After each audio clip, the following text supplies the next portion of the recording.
how it relates to, how you grew up and then also standards in business, right? So the idea of having low standards and then everything on top of that's gravy, positive reinforcement, low expectations, but you have that kind of internal motivation that drives you to get better. Do you approach that in how you coach LOs and how you, influence somebody in business? I mean, walk me through the low standard versus high standard, where you've kind of found some success and balance, maybe as it transitions to the sales world. Yeah, so I think it's two different things, right? So when I coach somebody, I coach from a whole life perspective.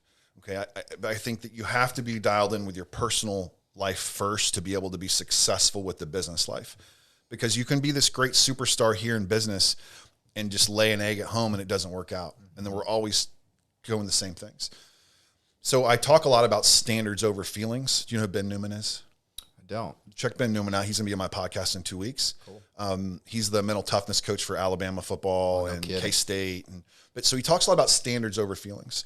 So for the personal side of things, let's have a little bit lower standard to stack the wins. And what I mean by that is daily routine. What's your daily routine? Well, if you don't have one, then let's create one. But it can be super simple in the beginning, right?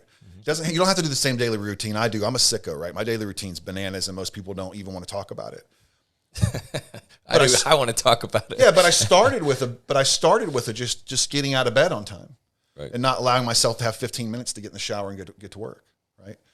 So I start with the coaching there. We talk about the daily routine and build standards there. On the business side, I have higher standards for people because there's money involved. If you're a paid coaching client of mine, we have incredibly high standards. 2 reasons. One is I want you to get the value out of your money that you're paying me. The other one is my brand relies on you being successful. If you're not going to be doing the work, I will fire you as a client. I just will. We need to be doing this for the right reasons. So I think the standards are about stacking wins.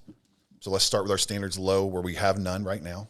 You can't just, if you have a really bad diet tomorrow, you can't just go eat super clean one day. Which is really cool because, we have a philosophy in here that we learned from mentors. It's like you have to meet people where they are and then bring them where you want them to go. I think a lot of people say, well, no, I'm not going to meet you where you are. You just need to come to where I'm at. And it's like, there's just too big of a gap there. No. And what you need to realize as a leader and a coach is that most of the time, everyone else's maximum is your minimum. Because if it was the same, they would be coaching you. Right. Okay.